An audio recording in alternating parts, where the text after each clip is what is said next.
Hello friends, welcome to மக்கள் சேவை channel. இன்றைக்கி நம்ம ஒரு முக்கியமான இன்ஃபர்மேஷன் பற்றி தான் பார்க்க போகிறோம். அதாவது தமிழக அரசு சார்பில் மகளிருக்கு நிலம் வாங்குவதற்காக 5 லட்ச ரூபாய் மானியம் கொடுக்குறாங்க. இப்போ அந்த ஸ்கீமுக்கு யார் யாரெல்லாம் அப்ளை பண்ணலாம், இதுக்கு தேவையான எலிஜிபிலிட்டி என்ன, இதை பற்றின மொத்த இன்ஃபர்மேஷன் தான் இந்த வீடியோ பார்க்க போகிறோம். இந்த வீடியோ ஸ்கிப் பண்ணாமல் ஃபுல்லாக பாருங்கள். அது மட்டும் அல்ல, இந்த வீடியோ நிறைய பேருக்கு ஷேர் பண்ணுங்கள். ஓகே, அதாவது தமிழக அரசு சார்பில் நன்னிலம் அப்படின்ற ஒரு புதிய திட்டம் இருக்குதுங்க. கடந்த 2 வருஷமாக அந்த திட்டம் செயல்படுத்திட்டு வராங்க. இந்த திட்டம் யாருக்காக கொண்டு வந்திருக்காங்க அப்படின்னா, SC/ST இருக்காங்க பாருங்க, ஆதி திராவிடர் மற்றும் பழங்குடியின நலத்துறை, அவங்களுக்காக இந்த ஒரு ஸ்கீம் கொண்டு வருவாங்க. இது நீங்கள் மகளிராக இருக்கீங்க அப்படின்னா நீங்கள் விவசாயம் நிலம் வாங்குவதற்கு 5 லட்ச ரூபாய் மானியம் கொடுக்குறாங்க. தெளிவாக கொடுத்துருக்காங்க பாருங்க.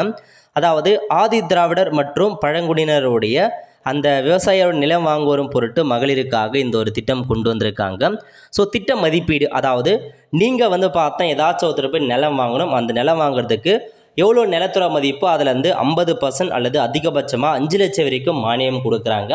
இப்போ நீங்கள் 10 லட்ச ரூபா மதிப்புள்ள விவசாயம் நிலம் வாங்குறீங்க அப்படின்னா அதில் 5 லட்ச ரூபாய் தமிழக அரசு கொடுத்துருவாங்க. மீதி 5 லட்சம் போட்டு நீங்கள் பேமெண்ட் பண்ணிக்கலாம். அந்த 5 லட்சத்துக்கும் லோனும் உங்களுக்கு ப்ரொவைட் பண்ணிடுறாங்க. 5 லட்ச ரூபாய் பார்த்தா நிலம் வாங்குவதற்கு தமிழக அரசே கொடுக்குறாங்க. 5 லட்ச ரூபாய். ஸோ தாராளமாக SC/ST பிரினர் அப்ளை பண்ணிக்கோங்க. தகுதி என்ன அப்படின்னு பார்த்தீங்கன்னா, ஆதி திராவிடர் மற்றும் பழங்குடியினர் இனத்தை சார்ந்த மகளிராக இருக்க வேண்டும்.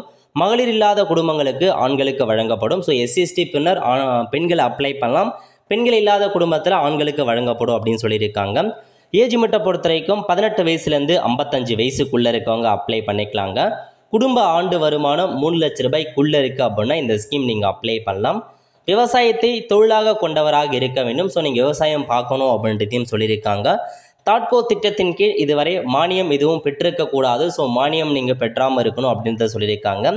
இத்திட்டத்தின் கீழ் வாங்கப்படும் நிலங்களுக்கு முத்திரைத்தாள் மற்றும் பதிவு கட்டணத்தில் முழு விலக்கு அளிக்கப்படுகிறது. ஸோ நீங்கள் இந்த திட்டத்தின் மூலமாக நிலம் வாங்குறீங்க அப்படின்னா உங்களுக்கு முத்திரைத்தாள் மற்றும் பதிவு கட்டணமே தேவையில்லை அப்படின்றத சொல்லியிருக்காங்க. முக்கியமான க்ரைட்டீரியா, நீங்கள் நிலம் மற்றவங்ககிட்டேருந்து வாங்கணும். அது யாராக இருக்கணும் அப்படின்னா, BC MBC கேட்டகரியாக இருக்காங்க பாருங்க, அவங்ககிட்ட தான் நீங்கள் நிலம் வாங்கணும். SC/ST கேட்டகரி உள்ள உங்கள் பர்சனுக்கிட்டே நீங்கள் நிலம் வாங்கக்கூடாது. BC MBC கேட்டகரி உள்ள ஒரு நபர்கிட்ட தான் நீங்கள் நிலம் வாங்குறீங்க அப்படின்னா தான் இந்த ஸ்கீம் உங்களுக்கு எலிஜிபிள் ஆகும் அப்படின்றத சொல்லிட்டாங்க. ஸோ 5 லட்ச ரூபாய் அதிகபட்சமாக கொடுத்துட்றாங்க. ஸோ நீங்கள் மாவட்ட மேலே தாட்கோ ஆஃபீஸ் இருக்க பாருங்கள், டிஸ்ட்ரிக்டில் தாட்கோ ஆஃபீஸ் இருக்கும், அங்கே போய்ட்டு கேட்டு தெரிஞ்சுக்கலாம். அல்லது தாட்கோ வெப்சைட் மூலமாக ஆன்லைன்லேயே இந்த ஸ்கீமுக்கு நீங்களே அப்ளை பண்ணலாங்க. ஸோ இந்த ஸ்கீமுக்கு எப்படி ஆன்லைன் மூலமாக ஸ்டெப் பை ஸ்டெப்பாக அப்ளை பண்ணுறது நம்ம சேனல் ஆல்ரெடி வீடியோ போட்டிருக்கோம். லிங்க்கை டிஸ்கிரிப்ஷன் கொடுத்துறேன். அந்த வீடியோ பார்த்து இந்த ஸ்கீம் அப்ளை பண்ணிக்கோங்க. ஸோ SC/ST பிரிவினருக்கு 5 லட்ச ரூபாய் நிலம் வாங்குவதற்கு மானியம் கொடுக்குறாங்க. நல்ல ஒரு ஆப்பர்ச்சுனிட்டி. நிறைய பேருக்கு இந்த ஸ்கீம் பற்றி தெரியாமல் இருக்கும். மறக்காமல் அவங்களுக்கு ஷேர் பண்ணுங்கள். அவங்களும் இந்த ஸ்கீம் மூலமாக அப்ளை பண்ணி பெனிஃபிட் ஆவாங்க. ஒல்ல ஃப்ரெண்ட்ஸ், கண்டிப்பாக இந்த பிடிச்சா லைக் பண்ணுங்கள். அது மட்டும் அல்ல, இந்த வீடியோ நிறைய பேருக்கு ஷேர் பண்ணுங்கள். அடுத்து ஒரு நிலையில் சந்திப்போம். நன்றி, வணக்கம்.